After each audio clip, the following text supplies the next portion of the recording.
L'origine du nom du fleuve est une origine locale relevant du Tamajek, particulièrement du groupe des Wilimanden qui sont descendus plus au sud et qui le désignaient par le mot Wed, Negar Negra, que finalement les Arabes ont repris le nom en le transformant et que les Européens, à travers les différentes transcriptions des différentes langues européennes, ça a évolué pour donner le nom Niger actuel.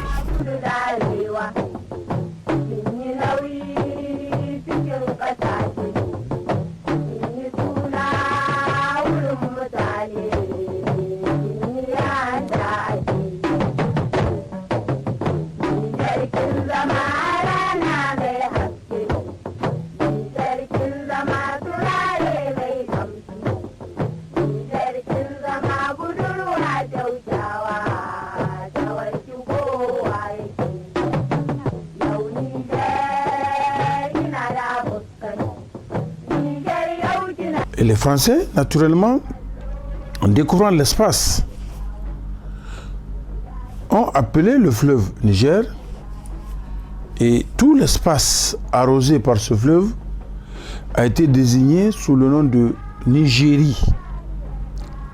La Nigérie, autrement dit, le pays du Niger, sous-entendu le fleuve. Et cela a permis aux historiens, puisque les États anciens ont disparu avec la chute de Gao en 1591. Les historiens nigériens n'avaient plus, non plus plutôt, d'appellation pour couvrir l'ensemble de cette zone. Et les historiens, par convention, l'ont désigné espace nigérien. C'est-à-dire l'espace arrosé par le fleuve qui va au-delà du Niger actuel. Et cet espace couvre une grande partie du Soudan central et du Soudan occidental. Niger que nous vivons aujourd'hui, le Niger dans lequel nous vivons aujourd'hui, le pays est une création coloniale. La création coloniale remonte à décembre 1900 plutôt, avec la fusion du cercle du Germain et du cercle de Zender. C'est sous forme de territoire militaire, le troisième, après le territoire militaire à l'intérieur de ce que la colonisation française avait appelé la colonie du Haut-Sénégal-Niger. Le fleuve Sénégal, le fleuve Niger. Cette colonie avait un premier territoire militaire, celle du Soudan, l'actuel Mali.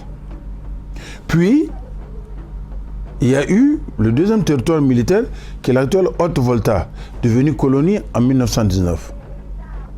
Puis, le troisième territoire militaire, qui est le territoire compris entre le Soudan occidental, c'est-à-dire le deuxième territoire, le premier territoire militaire du Haut-Sénégal-Niger et le lac Tchad.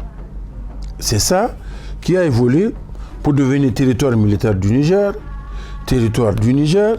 puis en 1922, colonie du Niger, qui va évoluer pour devenir, dans le cadre de la Constitution de la 4e République française qui a créé l'Union française, qui va devenir le territoire d'outre-mer du Niger.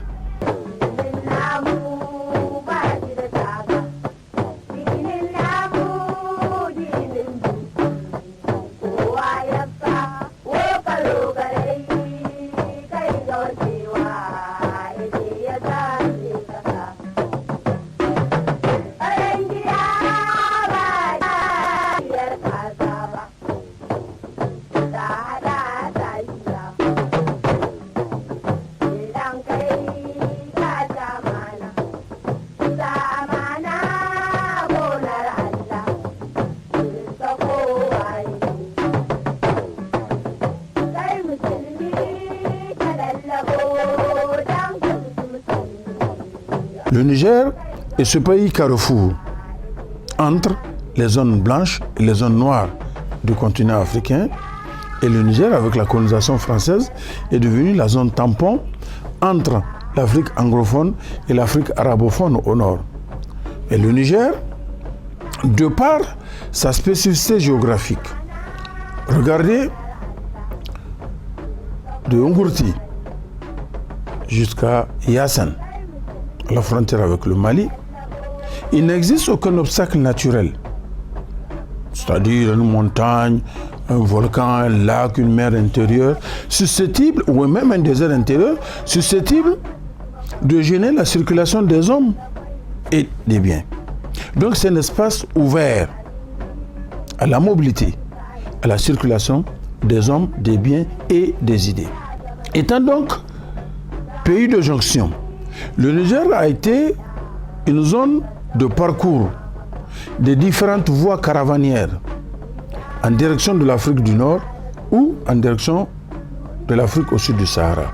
Les marchés de Kano, de tout le nord Nigeria, de Gao, de Tombouctou, étaient alimentés à travers les voies, passant par Agat, par Agadez, passant par Tedeka pour aller au Mali. Finalement, toutes ces voies traversaient, en tout cas une bonne partie d'entre elles, traversaient l'espace actuel du territoire nigérien et c'est par ces voies que venaient du nord aussi bien les produits européens, les produits des pays arabes, les produits du Sahara tels que les dattes, le sel, le natron, et que remontaient à partir du Niger les pays au sud du Sahara, l'esclave, les cotonnades, en fait beaucoup d'autres produits, y compris des produits médicinaux comme la lin. Le Niger a joué un rôle de transit, comme il le joue aujourd'hui, comme un point de départ, de traversée d'une partie de l'immigration. Pendant la période coloniale, par exemple, le Niger, au moment où on a commencé à utiliser l'avion, le Niger était l'escale incontournable pour les avions qui partaient d'Europe pour l'Afrique centrale et l'Afrique australe. Encore aujourd'hui, c'est cela. Une bonne partie du trafic, même le survol, c'est forcément l'espace nigérien.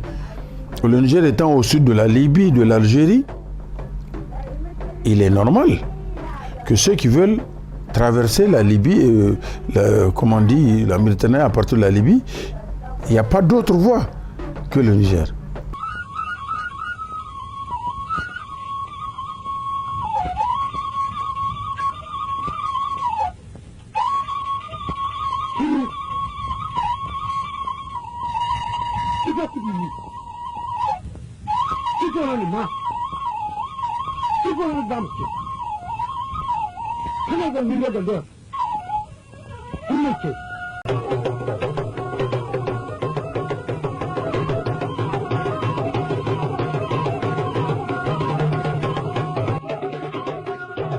Vous connaissez qu'Agadez a été, de par l'histoire, un carrefour bien connu et vers les régions, les villes du Sahara, etc. Donc depuis longtemps, ces flux migratoires sont connus au Niger. Donc c'est vraiment un pays qui est en même temps un pays d'accueil, comme je l'ai dit, de départ, mais aussi de transit. La migration génère des ressources, c'est clair, parce que vous savez que dans la région d'Agadez, il y a quelques années, d'ailleurs, les élus locaux avaient même fait une déclaration suite aux impacts négatifs de la loi sur le trafic illicite des migrants, pour dire qu'il y a un gap de quelques milliards de CFA pour la région d'Agadez. Parce que depuis qu'il y a eu des mesures répressives qui ont été prises par le gouvernement, après donc l'adoption de cette loi, la ville d'Agadez, la région d'Agadez, ne bénéficie pas des retombées économiques de cette migration-là. L'apport de la migration à nos économies, c'est indéniable. Beaucoup de migrants envoient de l'argent à leur famille et certains participent même à la construction des infrastructures sociales, etc. dans leur pays. Bien que le pays a décidé d'adopter une loi très sévère contre les migrants, ce pays voit aussi que la migration est une opportunité et c'est pourquoi elle est bien inscrite, l'apport de cette migration dans la stratégie de développement rural que le Niger a adopté.